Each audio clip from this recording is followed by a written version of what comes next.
ओम शांति। आज बाबा के 10 जून 2021 के साकार मधुर महावाक्य हैं। आज सतगुरुवार वरदानी दिवस पर बाबा ने हमें बहुत सुंदर वरदान दिया है, बंधन मुक्त आत्मा भव। आज वरदान प्राप्त कर जो भी मिले उन्हें अवश्य अपनी दृष्टि से, मधुर बोल से, शुभ भावनाओं से वरदान देना है। बंधन मुक्त स्थिति का अनुभव करने के लिए मन मनाभव का मन रस लेना है। जब तक मन मनाभव स्थिति में स्थित नहीं होंगे तब तक आकर्षण और बाहर की रसनाएं समाप्त नहीं होंगी। मन मनाभव स्थिति में रहकर हर बंधन से मुक्त होते जाएंगे।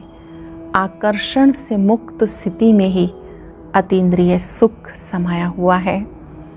आज बाबा ज्ञान का तीसरा नेत्र देने आए हैं। इस तीसरे नेत्र से हम तीनों लोकों को जान जाते हैं, तीनों कालों को जान जाते हैं।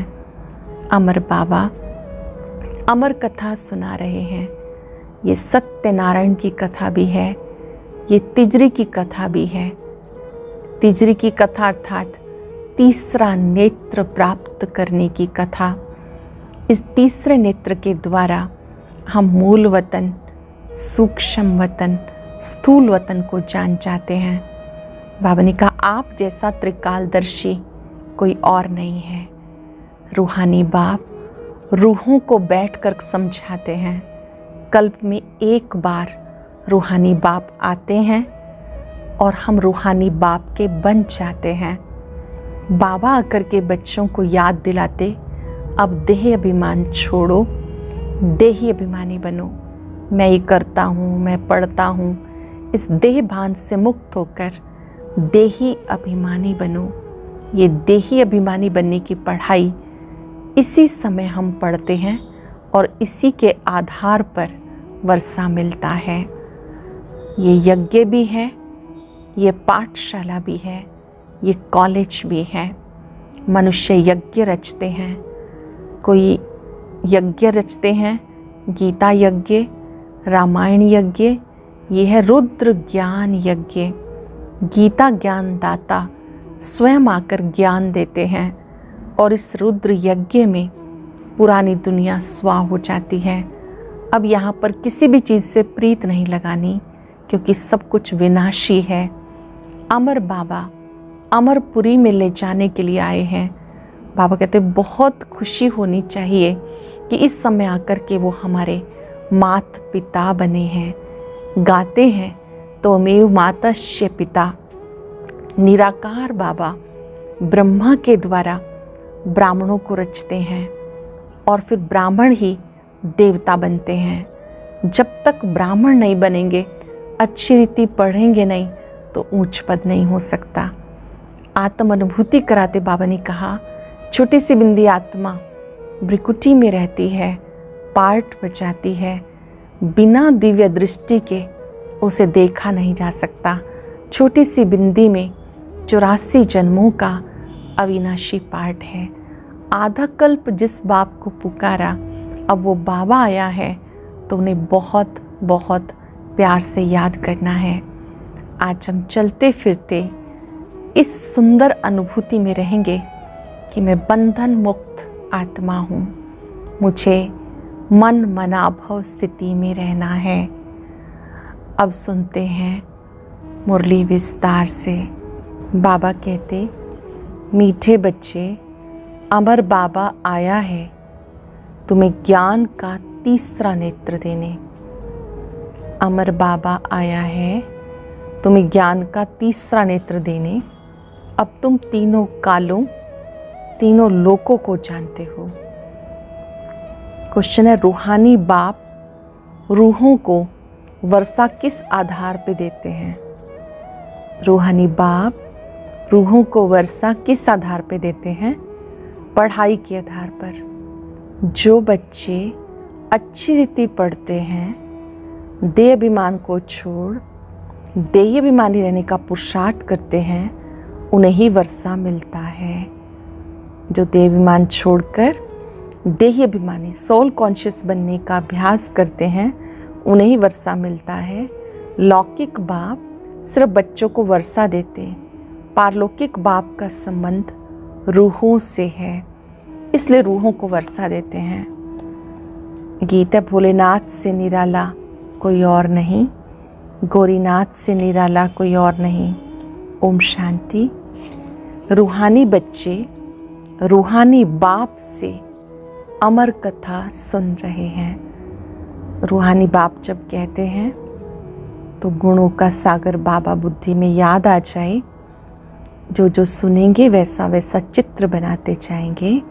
रूहानी बच्चे रूहानी बाप से अमर कथा सुन रहे हैं।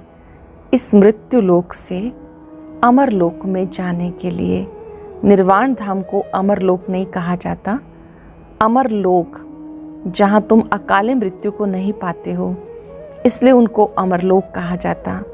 रूहानी बाप जिसको अमरनाथ कहा जाता, जरूर अमर लोक में ले जाने के लिए मृत्यु लोक में कथा सुनाएंगे। 3 कथाएं भारत में मशहूर हैं, अमर कथा, सत्यनारायण की कथा और तिजरी की कथा। तीनों कथाएं भारत में बहुत चर्चा में हैं। अमर कथा, सत्यनारायण की कथा, तिजरी की कथा। भक्ति मार्ग में तो तिजरी का अर्थ कोई समझते ही नहीं। ज्ञान का तीसरा नेत्र सिवाय ज्ञान सागर अमर बाबा के कोई भी दे ना सके। ये भी झूठी कथाएं सुनाते हैं। मीठे मीठे रूहानी बच्चे अब जान गए, हमें अब ज्ञान का तीसरा नेत्र मिला है। इस समय हमें ज्ञान का तीसरा नेत्र मिला है, जिस तीसरे नेत्र से तीनों कालों को, तीनों लोकों को जान चुके हो। तीनों काल जो बीत गया, जो आने वाला है, जो चल रहा है, तीनों को हम जान गए हैं, तीनों लोकों को भी जान गए हैं। ये साकार लोक है, फिर सूक्ष्म लोक, फिर परम धाम, मूल वतन, सूक्ष्म वतन, स्थूल वतन के आदि मध्यंत को भी जान चुके हो।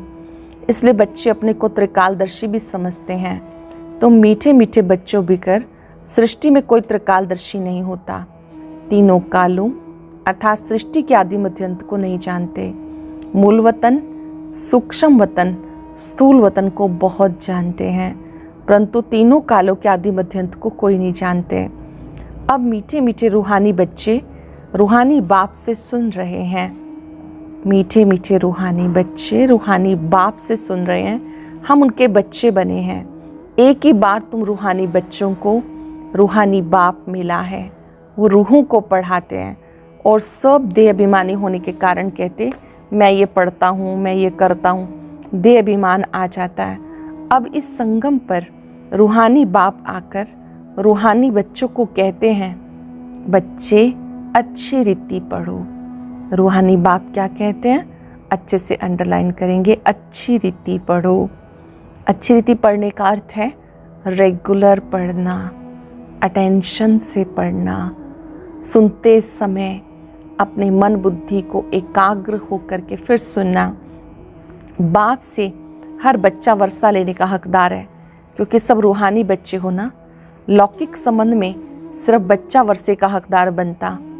इस पारलौकिक संबंध में सभी बच्चों रूहों को वर्षा मिलता है। अमरनाथ की भी कथा सुनाते हैं। कहते हैं पार्वती को पहाड़ी पर कंदराओं में जाके कथा सुनाई। ये तो रॉन्ग है ना। अब तुम बच्चे जानते हो झूठ क्या है, सच क्या है। सच जरूर सच्चा बाबा सुनाएंगे। बाबा एक ही बार सच सुनाए सचखंड का मालिक बनाते हैं। एक ही बार सच सुनाकर बाबा सचखंड का मालिक बनाते हैं। तुम जानते हो इस झूठ खंड को आग लगनी है। जो कुछ देखने में आता ये नहीं रहेगा। समय बाकी थोड़ा है। ये शिव बाबा का ज्ञान यज्ञ है। जैसे लौकिक संबंध में भी बाप यज्ञ रचते हैं। कोई रुद्र यज्ञ रचते हैं, कोई गीता यज्ञ, कोई रामायण यज्ञ रचते हैं। ये है शिव बाबा का रुद्र ज्ञान यज्ञ। शिव बाबा द्वारा रचा हुआ रुद्र ज्ञान यज्ञ है। ये अंतिम यज्ञ है। जानते हो हम अमरपुरी में जा रहे हैं। बाकी थोड़े मिनट का अब रास्ता है। कोई भी मनुष्य को ये पता नहीं। वो तो कह देते मृत्यु लोक से अमर लोक में जाने के लिए 40,000 वर्ष अभी पड़े हैं। अमर लोक सतयुग को कहा जाता है। तुम बच्चों को बाबा सम्मुख बैठ अमर कथा, तिजरी की कथा, सत्यनारायण की कथा सुना रहे हैं। हम आत्माएं अजर अमर अविनाशी हैं और अमरपुरी में जाने की तैयारी कर रही हैं। तो ये अमर कथा है।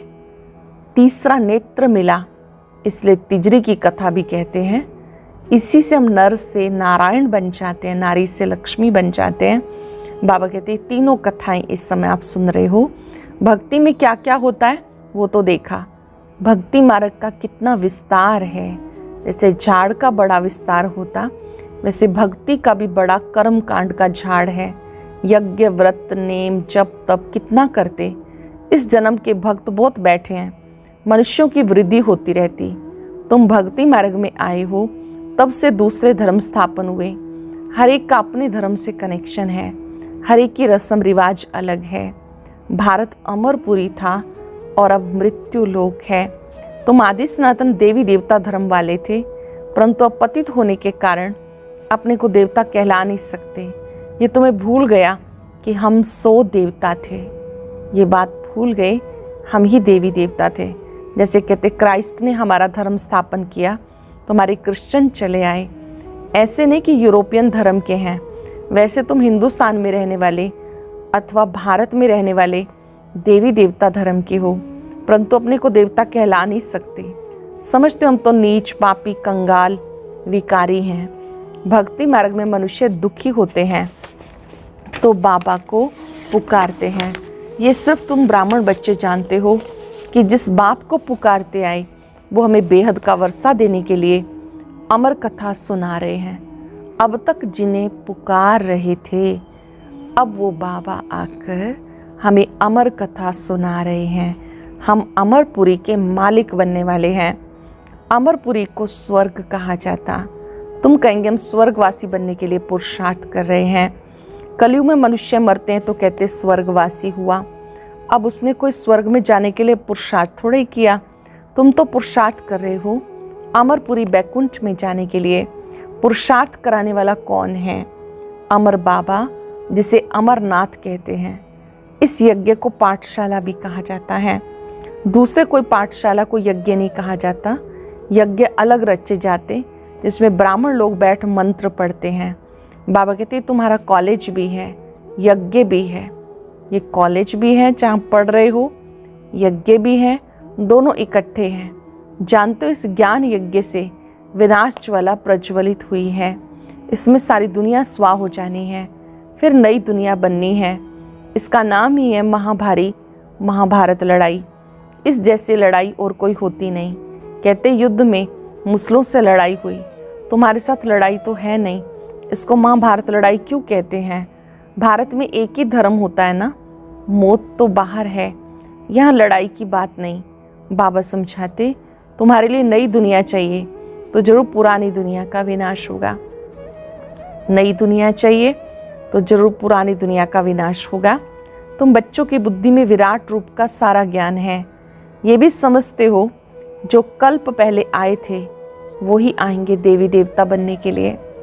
जो 5-4 वर्ष पहले आए थे वही अब आएंगे देवी देवता बनने के लिए। बुद्धि का काम है।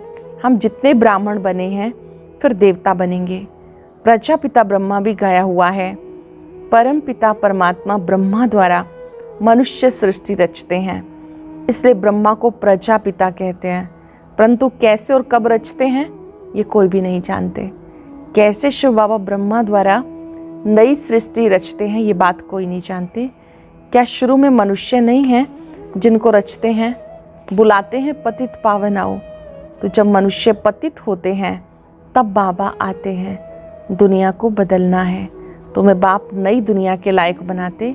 अभी सब तमो प्रधान पुरानी दुनिया में हो, फिर सतो प्रधान बनना है। अभी आप नई दुनिया में जाने की तैयारी कर रहे हो।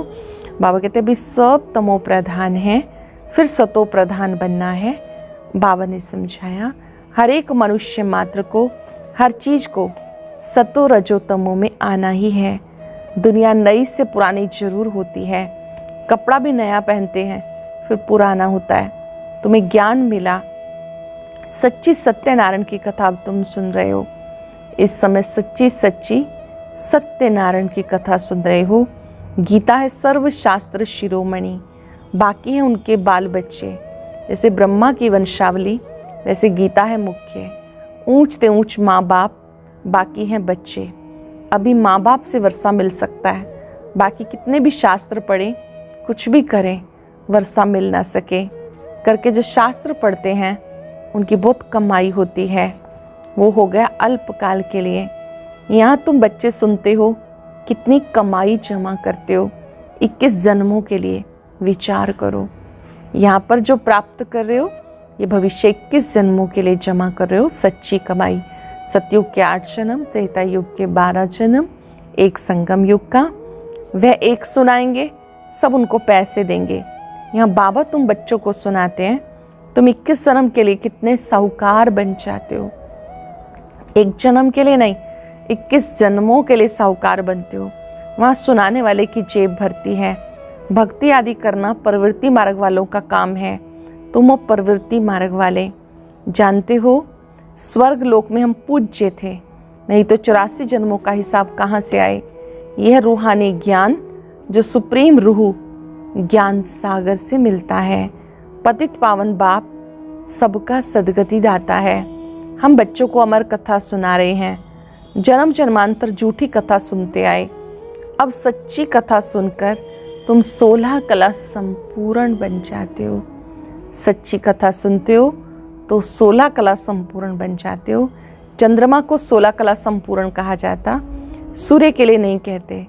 जानते हो हम आत्माएं भविष्य में सर्वगुण संपन्न 16 कला संपूर्ण बनेंगे। फिर आधा कल्प के बाद उनमें खाद पड़ जाती है। अब तुम समझते हो हम फिर से सर्वगुण संपन्न 16 कला संपूर्ण फिर से देवी देवता बन रहे हैं। हम फिर से 16 कला संपूर्ण बन रहे हैं। ये बात बाबा ने कहा, आप बच्चे जानते हो। इस समय बाबा हम आत्माओं को अपने घर लेके जाएंगे, फिर हम शरीर धारण कर देवी देवता बनेंगे, फिर चंद्रवंशी घराने में आएंगे। 84 जन्मों का हिसाब किताब चाहिए, किस युग में किस वर्ष में कितने जन्म हुए। बाबा ने 84 जन्मों की सच्ची सच्ची कथा सुनाई है। तुम बच्चों को कहेंगे तुम भारतवासी 84 जन्म लेते हो, अपने को एक तो ब्राह्मण समझना पड़े। मम्मा बाबा कहते हो ना, वर्षा शिव बाबा से लेते हो, ब्रह्मा बाबा द्वारा। ब्रह्मा भी उनका हो गया, ब्रह्मा से वर्षा मिल ना सके, ये भी भाई हो गया। ये शरीरधारी है ना, तुम सब बच्चे वर्षा उनसे लेते हो, सभी वर्षा शिव बाबा से लेते हो। इससे नहीं, ब्रह्मा से नहीं। जिससे वर्षा नहीं पाना उनको याद नहीं करना, एक शिव बाबा को याद करना। ब्रह्मा बाबा भी शिव बाबा को याद करते हैं, तो हमें भी शिव बाबा को याद करना है। उनको कहते तुम मात पिता हम बालक तेरे। तुम इनके पास आते हो तो बुद्धि में रहता, हम शिव बाबा के पास जाते हैं। याद शिव बाबा को करना है। आत्मा बिंदी है और उसमें 84 जन्मों का अविनाशी पार्ट है। आत्मा छोटी सी बिंदी है, उसमें 84 जन्मों का पार्ट है। आत्मा भ्रिकुटी के बीच में रहती है, उड़ती भी 1 सेकंड में है। मैं आत्मा एक शरीर छोड़ दूसरा लेती हूँ, भ्रिकुटी के बीच विराजमान होता हूँ। बुद्धि में समझ है, हमारी आत्मा ऐसी है। सतयुग में कोई ऐसी चीज़ देखने की आशा नहीं रहती। आत्मा को देख सकते दिव्य दृष्टि से, कोई आँखों से देखने की बात नहीं। दिव्य दृष्टि से देख सकते हैं, इन आँखों से देखने की बात नहीं। भक्ति मार्ग में ही साक्षात्कार करते। जैसे रामकृष्ण का शिष्य विवेकानंद था, उसने बताया मैं सामने बैठा था तो उनकी आत्मा निकल मेरे में प्रवेश हो गई। ऐसे कोई होता नहीं, आत्मा कैसे एक शरीर छोड़ दूसरे में प्रवेश करती। ये बातें तुम बच्चों को समझाई जाती हैं। अब तुम समझते हो हम अमर लोक में जाने के लिए पुरुषार्थ कर रहे हैं। अमर लोक में हम जन्म लेंगे, वहाँ हम गर्भ महल में होंगे। यहाँ गर्भ जेल में बहुत त्राही त्राही करते हैं। अब आधा कल्प के लिए बाबा सब दुखों से छुड़ाते हैं, तो कितना प्यार से इससे बाबा को याद करना चाहिए। जो बाबा आधा कल्प के लिए दुखों से छुड़ा देते, ऐसे बाबा को कितने प्यार से याद करना चाहिए। अच्छा, मीठे मीठे सिक्के लदे बच्चों प्रति माता पिता बाप दादा का याद प्यार। Good morning. रूहानी बाप की रूहानी बच्चों को नमस्ते। रूहानी बच्चों की रूहानी बाप दादा को नमस्ते। Good morning. शुक्रिया बाबा, शुक्रिया। धारणा के लिए सार। आज की मुरली की मुख्य बातें। पहली बात, स्वयं को रूह समझ रूहानी बाप से पढ़कर पूरा वर्षा लेना है। सचखंड का मालिक बनाने के लिए सच्ची कथा सुननी और सुनानी है। जिस बाप से बेहद का वर्षा मिलता है उसे याद करना है। जिस बाप से बेहद का वर्षा मिल रहा है उसको याद करना है, किसी देहधारी को नहीं। इस पुरानी दुनिया को आग लगनी है, इसलिए इसे देखते भी नहीं देखना है। इस पुरानी दुनिया को देखते हुए भी ना देखने का अभ्यास करना है। वरदान है, मन मनाभव की विधि द्वारा मनरस की स्थिति का अनुभव करने और कराने वाले सर्व बंधन मुक्त भव। मन मनाभव की स्थिति द्वारा मनरस की स्थिति का अनुभव करने और कराने वाले सर्व बंधन मुक्त भव।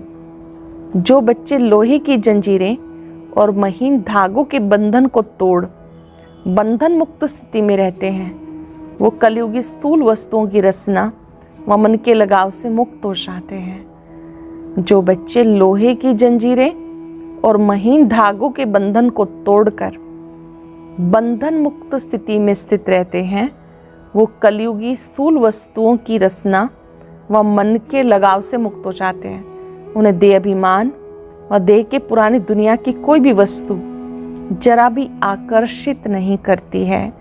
जब कोई भी इंद्रियों के रस अर्थात विनाशी रस की तरफ आकर्षण ना हो, तब अलौकिक अतीन्द्रिय सुख व मनरस स्थिति का अनुभव होता है। जब कोई भी इंद्रियों का रस अपनी ओर ना खींचे, विनाशी रस की तरफ आकर्षण ना हो, तब ये अलौकिक अतीन्द्रिय सुख मनरस स्थिति का अनुभव कराता है। इसके लिए निरंतर मन मनाभव की स्थिति चाहिए। मन मनाभव से ही मन रस की स्थिति को प्राप्त करेंगे। मन ही मन बाबा को याद करते रहना, तो उससे आत्मा रस का अनुभव करती है और वो सब आकर्षणों से मुक्त हो जाती है। स्लोगन है, सच्ची सेवा वो है जिसमें सबकी दुआओं के साथ खुशी की अनुभूति हो। सच्ची सेवा वो है जिसमें सबकी दुआओं के साथ खुशी की अनुभूति हो। आज हम अभ्यास करेंगे, मैं बंधन मुक्त आत्मा हूं। आत्मिक स्वरूप में टिके, ज्योति बिंदु सितारा मस्तक के बीच चमकता हुआ देखें। महसूस करें, जो भी मेरे सूक्ष्म बंधन है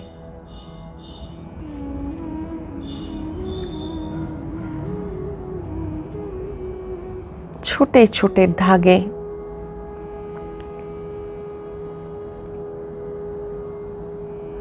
आज मैं आत्मा उन सूक्ष्म रस्सियों को मन मनाभव की स्थिति से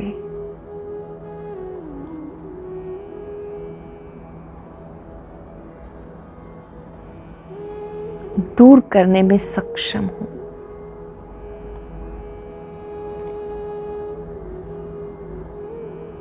अपने मन को एक बाबा के रस में एकाग्र कर लेंगे।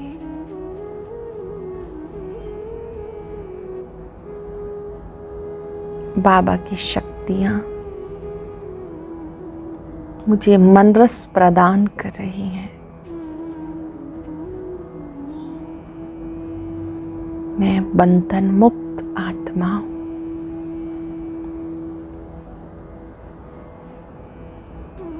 ओम शांति शांति।